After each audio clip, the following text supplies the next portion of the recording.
Welcome to VM Wealth Money Moves, your weekly roundup of the market movements that matter. On the equity market.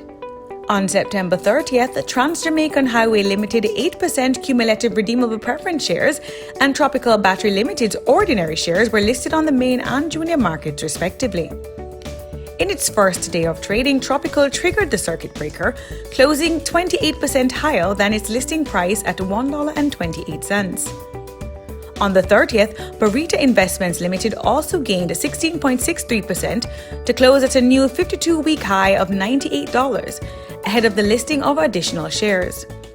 The combined index gained 2.8% in September, largely as a result of a 2.29% rally of the final trading day of the month. Year to date, the index is down 25.3%. On the money market, bids totaling $10.5 billion chased the Bank of Jamaica's $7 billion offer in last week's 30-day CD auction. The average yield for successfully allocated bids was 0.71%, 8 basis points higher than the previous auction.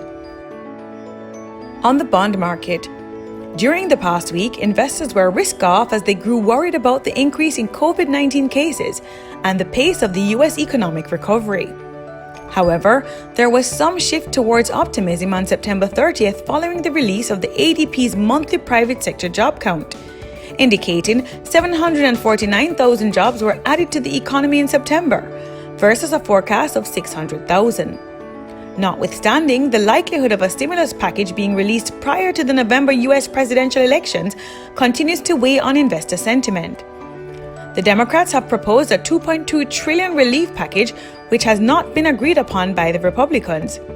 The yield on the benchmark U.S. 10-year Treasury closed at 0.68% on September 30th, 1 basis point higher than a week prior.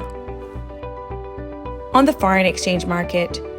In the broker market, dealers have had to aggressively compete for the limited supply. This resulted in broker rates closing at Jamaican $145 to $1 on September 30th, a 50 cents depreciation of the local dollar in comparison to the September 24th close. A large player continues to supply end users at reduced rates, positively impacting the Bank of Jamaica's weighted average selling rate. The weighted average selling rate closed at $142.10 on September 30th, a 52 cents depreciation versus the September 23rd close.